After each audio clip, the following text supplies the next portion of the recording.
Welcome to the SDA Housing Podcast, brought to you by NDIS Property Australia.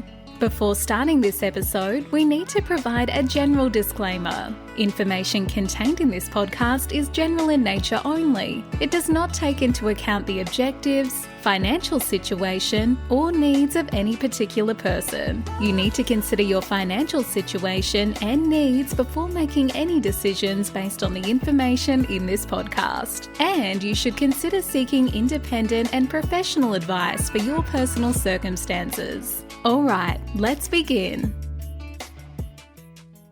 Hello, everybody. My name is Minh, and you're listening to the SDA Housing Podcast, a show that explains, highlights, guides, and brings awareness about all things SDA in this ever-changing English world. Today, we have a special guest speaker, Mr. Michael Cameron from Jarra Property. Michael, how are you? Hi, Minh. I'm well. How are you? Good, mate. Good. Hey, it's been a long time waiting for this interview. It's been a year now, I think. I would love to introduce you to our listeners. We have a lot of people who listen to our podcast and a lot of people on our database as well who would love to consider something like this, but obviously it's not for the faint-hearted. Michael, who are you? What do you guys do over there in Perth at Jarra Property? And let's talk more about this product you got here, please. Sure. So first of all, who we are. I'm a director at Jarra Property, which is primarily traditionally been a commercial property developer. We do a lot of childcare centres. We'd be one of the more active developers of childcare centres in Western Australia. We've been running for 6 years. Our model is very much tenant-driven. So what I mean by that is we work closely with tenants to roll out their growth strategy. So in the case of SDA and SIL providers, in the recent past, we have worked with a couple of SIL providers, but currently working with IdentityWA, who's quite a large SIL provider in WA. They have circa 400 participants. Now, a lot of those participants are currently in government housing, and IdentityWA has a housing strategy to relocate those participants into more contemporary, appropriate housing, namely SDA. And we are currently developing 16 houses with IdentityWA, and it's very much a hand-in-glove relationship. They tell us where they want to be based on the participants that they have and are relocating, and we're finding property for them and developing the property. And then once it's developed, IdentityWA itself, which is an agency of the Catholic Church, sign a head lease, and that they then place their participants in the property, and the participants can obviously much better care. Wonderful. Before we go further, let's go back a little bit, please. Go back a little. Sure. When did you guys start to think about SDA? I mean, you guys were a property developer sort of fund kind of group, childcare, I assume other commercial properties as well. When in the last 5-6 years did you decide, well, maybe SDA is for us, and why divert to a different tangent? Give us the background story there, please. Sure. So two things. One, the reason we're attracted to childcare is it's a positive amenity for the community.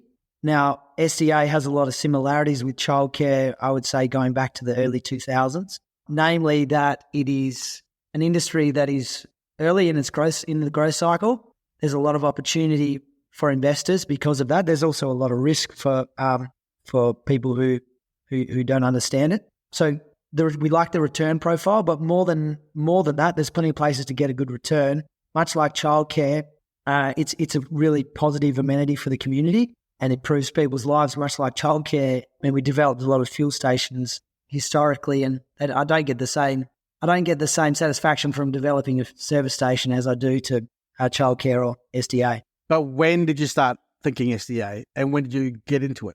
Okay, good question. SDA, this is our fifth fund. Jarra 28 is our fifth SDA fund. So we've done 5 funds. We started looking at it in 2020. WA was a late adopter of SDA. They were 5 years behind the East Coast. And 2020, we had a bit of a look at it. We found it very difficult being commercial developers who place a lot of value on a lease to get our head around the management structure of SDA. So we were pretty cautious when we started in 2020. We developed our first project in 2022.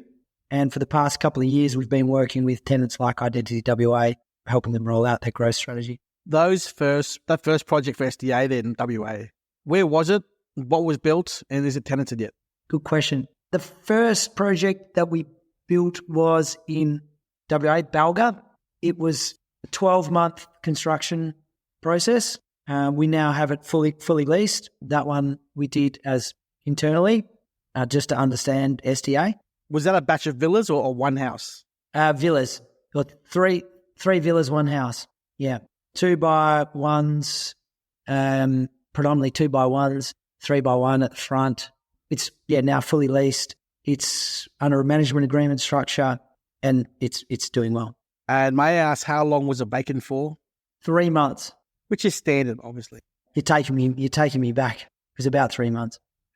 All good. Great. So obviously the history is there. You looked into it. You understand the sector. It's very similar to childcare. You guys have been in the property game for a while now as a fund manager, so to speak. Now, with this new release here of this new fund, tell us the name of the fund, the capital raise, what's been raised so far, what is the product, what's your projections and forecasts for this product, please? Tell us all about this product, please. Sure. So Jarra Investment Trust 28 is the fund. We're raising $12 million to develop 16 houses across Perth. That's 8 different suburbs of varying demographic profiles ranging from within 5 kilometres of the city, all 3x3 houses, to within 15 kilometres of the city. We've currently secured 7 of the 8 properties. So there's 2 houses on each property. So we've secured 7 of the 8 properties. Perth residential market's been very strong, as I'm sure you're aware. It's grown 20% in the past 12 months and is forecast to outperform all other capital cities for the near term, next 3 years. So we've bought the properties well. We're forecasting 13% IRR, and we're pretty comfortable that with where the resi market is at, we haven't forecast any upside in the resi market, so we think there's a fair bit of upside there. That's our strategy. Now, the main differentiator with this fund versus a lot of other STFs. Mate, what's the basic summary of this fund, please, from the fundamentals of what it is, how much you're raising, everything about it, please, for our listeners to understand. Sure. So for our 5th fund, Jarra 28, we're developing 16 houses across Perth. They are all 3x3 houses.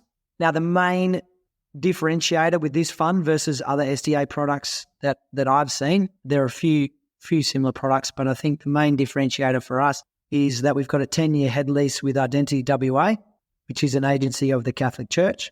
So the covenant of the lease covenant is very strong. Now, 16 houses, all of them will be under a head lease. We're forecasting a 13% IRR to investors, all post fees. As you're aware, the WA property market has been very strong for the past 12 months, growing circa 20%. We have had these properties under contract for 6 months, so we've bought them very well. We see a fair bit of upside over the near term. The consensus view is that WA Resi is going to outperform all other capital cities, so we see a bit of upside in our forecast. We also, so key points are WA Resi, head lease with the Catholic Church, very strong lease covenant. I know a lot of products forecast higher returns than that, but there's no leasing. The leasing risk with this product is very different to a management agreement. For example, the tenant in this instance takes on the leasing risk. Please explain to our listeners, what does a 13% IRR mean? It's a good question, Mick. So 13% IRR is total return. So that's consists of income and capital gain. We're forecasting it's a 5-year fund. We're forecasting a 10% distribution to investors in the initial years, which increases up to close to 15% in the latter years.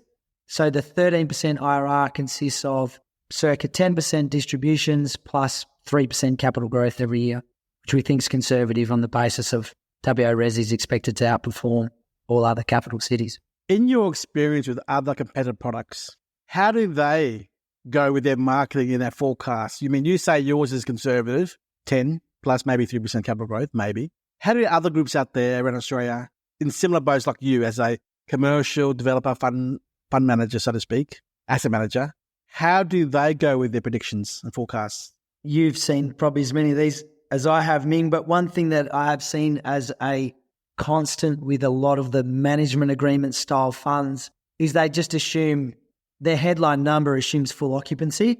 So you may see rates of high teens. Some of them I've even seen 20%. Now, most of the time, a lot of those products have been, there's actually been quite a lot in WA from East Coast fund managers, interesting enough. And a lot of the locations which I've seen are right out in the mortgage belt, property that's very cheap. It has very strong yield, but given the additional capex that's required to build SDA, as we all know, they're often overcapitalized. So it may look really good on from a yield perspective, but there's significant overcapitalization in the asset and also the investors taking on the leasing risk. I think the other thing to take note of, and this is somewhat self-serving, but we're specialist WA developers. We know this market very well. We have looked at going over east. In fact, we set a business up over there and decided that we didn't know the market well enough, so came back. A lot of these, we know the builder that we're using. They've delivered 4 funds for us previously. The construction timeframes are they've delivered the past 4 funds within 12 months. If we were going to the East Coast, it would be very difficult for us to get comfort on construction timeframes, the right builder, all those elements that are so important to making the forecast that we make actually come to life. Very good points, Michael. I think being on the ground, boots on the ground is a big difference as a fund manager representative of client investments. Number one, yes. I think the fact that you guys actually have a head lease with a large entity in WA, being Identity Catholic Church there, is a good positive because the other funds, as you say, their forecast assumes full vacancy. Whereas you guys have already got that taken out, removed, because it is under a head lease with the Catholic Church. Yeah. And the other thing is you're in the inner city, 5-kilometre radius. Those are the ones out there further out, the cheaper areas.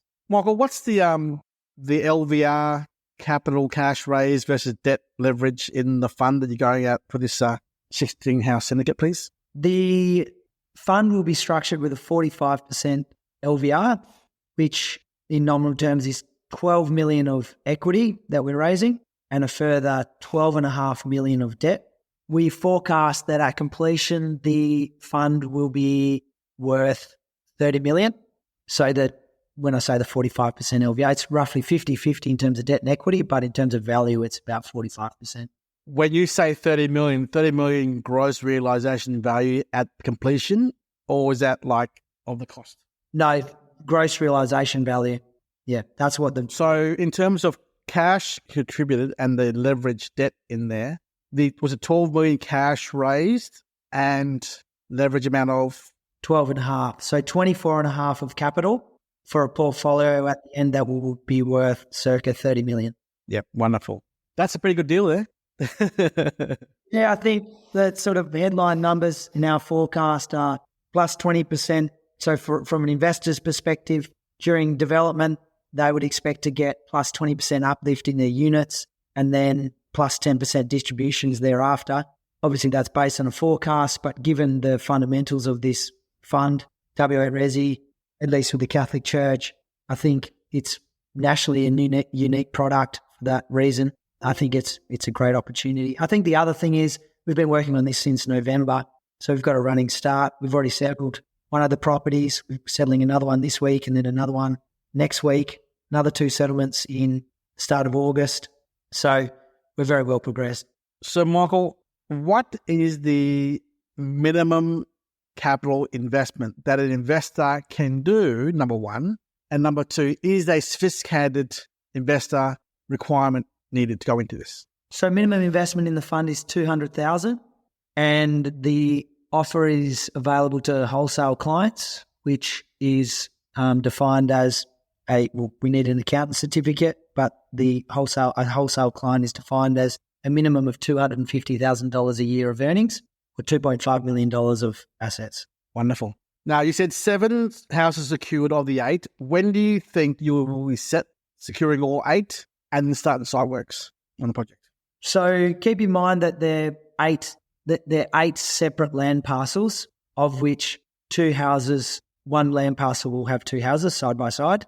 So it's an iterative process. So for the one that we've already settled, that's in for DA. We're already we're in sort of the last stages of finalising the build contract. We'll start demo, I think, in August or September. So when I say we've got one left to secure, it's not that work stopped. We're very much moving forward with the 7 we've got. We just need to find one more parcel of land that is appropriate for IdentityWA, which we think we'll have in the next month or so. So, yeah, we've got 7 secured that we're working on, and we'll have agreements for lease signed prior to introducing them to the fund, which I think is an important point, which goes back to leasing risk. And then we will need to So these 8 parcels of land are not side by side. They are within the 5-kilometre radius. Is that right? Just to be clear, so they're within. All of them are within circa 15-kilometre radius of the city, but the closest the closest property is well within. I think it's about 2 km from the city. So yeah, they're all over the city and various demographics and price points. Are they all low sets? Sorry, what do you mean by low sets? Low set, high set houses? Low sets? As in single story? They're all single story, 3x3s, yeah. Oh, great. Are they 3-bed, 3-bath, 2-car garage specifications with 2 living areas or 1 living area? 1 living area. And the tenants they are looking at putting into these, are they mostly FAs and HBSs or ILs as well? So we're building these to FA specification, and the tenants are mostly IL. And with the lease allows for, if they then go up to FA, then the lease adjusts for that. But most of the tenants are IL. That's good news. In our experience, one thing we've found with HBS is going back to that IRR equation before, income and capital gain, particularly in Perth, where relative to other capital cities, the land is quite cheap, even 5 kilometres from the city. It's very easy to overcapitalise. And high physical support makes it that even more of an issue. So the equation works better for those lower categories like FA. Great. With all your dealings with investors the last 6 months, what have been the top 3 common questions that they ask you guys before they invest money into your fund? First question is construction costs.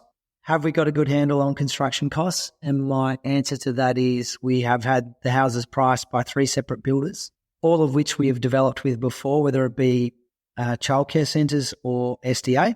Our preferred builder, we've got 2 preferred builders. One of them has built all our SDA projects, and the other one has developed numerous childcare centres for us. The other one is, have we got the land and have we overpaid for the land? Because a lot of the local investors here appreciate that it's a very tight market at the moment. The average days on market is 6 or 7, I believe. So it's very hard to get land without overpaying. We've secured most of these lots in first quarter of this year, and they're all around market value. So we've got a good handle on construction costs, all around market value for the land. And then the other key question I would say is timeframes. How confident are we in the timeframes? Again, going back to construction, the construction industry here is very strained. We've built the past 4 funds, we've all built under 12 months, and we know the builders that we're using, and they're fit for purpose. They've built a lot of this in the past. So I'd say they're the 3 main, putting me on the spot a bit here, but I'd say they're the 3 main ones. What kind of time frame do you see the capital being deployed? So when will it all go out? When will it be finished and settled, handed over? What do you predict to be the final date of completion for all of the fund? 12 months from now, 15 months from now? What do you think? So I would say 15 months from settlement, we'd expect the lease to commence. And our last settlement is likely to be January of next year. I'll have to check our model with exactly when that goes to, but that's January, February, March, April, May 26. But the first house will be delivered in, I would say, September next year, and then it'll be a stage process. We're doing about 1 a month from then, or a couple of months from then. Well, that's great. So the model works, the formula works, the relationship is strong. Do you see you guys releasing more funds to the market with Identity, given that there's 400 participants in there, or which not all of them are SDA, but do you see yourself doing more funds like this in Perth? Potentially. I think, as I said at the start, we're very much a tenant-driven business. So we would be open to working with other tenants in the same capacity. or IdentityWA if they have additional tenants to relocate. We're concentrated on getting this done now, both for our tenant, our client, and also for our investors, because it's a pretty big undertaking, 16 houses for a team. We're a team of 4, and we just want to make sure we deliver on for both our investors and our tenants. But once we get this fund underway, as in construction, then we would definitely be open to doing more.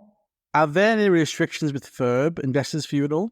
There are restrictions with FIRB, mostly around, because it's residential land. There are restrictions around FIRB. Commercial is not such a big deal, but with residential land, there's the foreign buyer's duty, obviously, that has to be considered. Cool, nice, mate. Any final words of advice from you guys in terms of how you consider this product as a medium risk, low risk, high risk? I mean, I see it as a low risk investment because you've de-risked it, secured the land, secured the tenant, head lease. The numbers are all there. I mean, I think it's a low risk investment for the wholesale investor. How do you see this product to the market? Well, I know what it is, but in your view? It's a good question. I mean, nothing's without risk. There's it's in this space. I think it is one of the way it's structured, it protects investors. There's 3 main risks with this type of development. There's financing risk, leasing risk, and development risk. So if we start with development risk, as I mentioned, we've been working on this since November 23.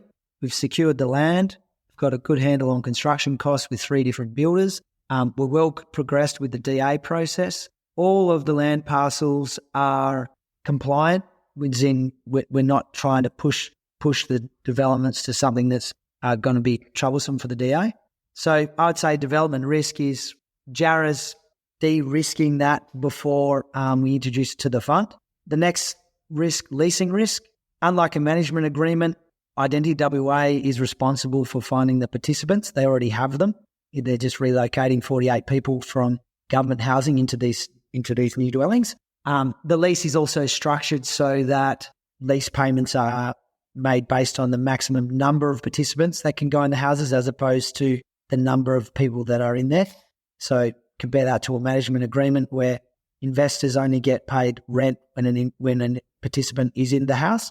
And then financing risk, 45% LVR compared to our commercial developments, for example, which we might do at 55 or, depending on the structure, sometimes a little bit more. So I think we've been pretty liberal with that as well. So, I mean, our business model is about taking the time to de-risk these projects for investors prior to introducing them prior to releasing an IM. And I think we've done that as best as we can. You mentioned the word DA. Does that mean there's 8 DAs? 8 DAs, yep. How many approved so far? So far, I believe the first one, 0 have been approved. First one will be approved next week. Okay. So are they'll all start coming through the next 2 months, I assume? Yeah, so as the DAs pop out, we'll start demolishing the existing dwellings and start the construction from there on. That's awesome. I don't see that many, I don't hear of many knockdown rebuild projects happening around Perth. They're all happening pretty much in the new estates and the outer areas, as you keep on saying, and what you guys doing are pretty standout. You guys stand out. I really like what you guys are doing. You've been very slow in your rollout of the product. You've been very methodical in how you guys acquire assets and sites and go to market. So kudos to you guys. How big is the team there in your operation? How many staff? We've got four in the office. We also have our project manager, who's my business partner's brother-in-law, actually. He sits in the office with us and his partner. So there's 4 in our team, plus 2 project managers who are consultants. And then we also have a number of staff offshore. So we've got 2 staff offshore as well. Thank you. Now, I really appreciate the time today for the podcast. I hope that anyone who is listening to this episode gets a better grasp for how a IM fund manager approach could be more beneficial to the investment, because a lot of people out there have money but have no expertise or experience to go to this kind of area, and sometimes it pays to be part of a syndicate. I call it a syndicate. That's what it is, an IM syndicate, professionally run and managed by an organisation like you guys who know what you're doing and have de-risked the investment, because the biggest risk out there is tenancy and debt and market timing, I guess. And you guys are have come. Well, the Perth market has come to the party late, but it also gives opportunity for investors under your banner through a syndicate to jump in and take advantage of the uplift as well moving forwards. Because as everyone knows, you should know, the Perth market is picking up and going to do well in the next few years. Yes. Yep. I think we've got some of our investors are people who own SDA properties in their own right, and they just want a bit of diversification across a few different sites, as opposed to having one dwelling or two dwellings. They get exposure to 16, as you say, with the benefit of having us roll it out for them. One last question, Michael. So the IRR 13% assumes pretty much all of them are IL, improvability. It is FA category. As we see more and more participants in the fund go to FA status, if they do, does that mean the IRR will increase in time as well? It does. I wouldn't say that is that is correct. It will. But I'd say that the main drivers where I see the fund overperforming potentially is WA residential market, which is forecast to grow, time will tell. There is potential to introduce a little bit more leverage, so we can go to 55% LVR once they're built, which would improve the returns to investors. We would only do that once the assets were stabilised, as in once IdentityWA was paying rent. There's also, we've priced the exit, the sale of these assets, as if they are management agreement. We haven't assumed that there's any value attributed to the IdentityWA lease, so we see a fair bit of upside there potentially. And they're really so WA Resi, potential to increase leverage to be determined. And I think there's a lot more value in the IdentityWA lease than for a management agreement product. Fantastic, Mr. Cameron. I want to ask you one last question, which I'm sure everyone's asking. Mr. Michael Cameron, how much money you got in the fund? Great question. So there's two parts to that. So in terms of dollars in units, Jarra is a $500,000 investor. In terms of work to date, we're considerably, we've invested hundreds of thousands of dollars on top of that just to get it to where it is. I don't know the exact figure, but it would be close to double that. So in terms of units in the fund, we're $500,000, but we're funding everything until we get investors in as well. Michael, if any of our listeners or investors want to talk to you one-on-one, can we organise one-on-ones with you with video calls? Is that okay? Sure, yeah. Awesome. There it is, folks. We'll put the website link of Jarra to our podcast episode. We will have the IM as well internally. So if you want to contact myself or the team in our office, please email us at info@endurst.property and we will send you the IM for Jarra Property Trust number 28. And if you think that's something of interest to you and you qualify, we'll happily organise a one-on-one Zoom call with Michael Cameron from Jarra in Perth to see whether you want to take next steps to investing in here. Michael, thank you so much for your time. Appreciate it. And I will talk to you offline after this. Bye-bye, mate. Thanks, Minh. Really appreciate it. Great to chat. We hope you enjoyed this episode. Please make sure you are subscribed and following us so you can keep in the loop with all of our upcoming episodes. We would really appreciate it if you could leave us a 5-star rating, a written review, and to share this podcast with those that could benefit. Until next time, catch you on the next episode.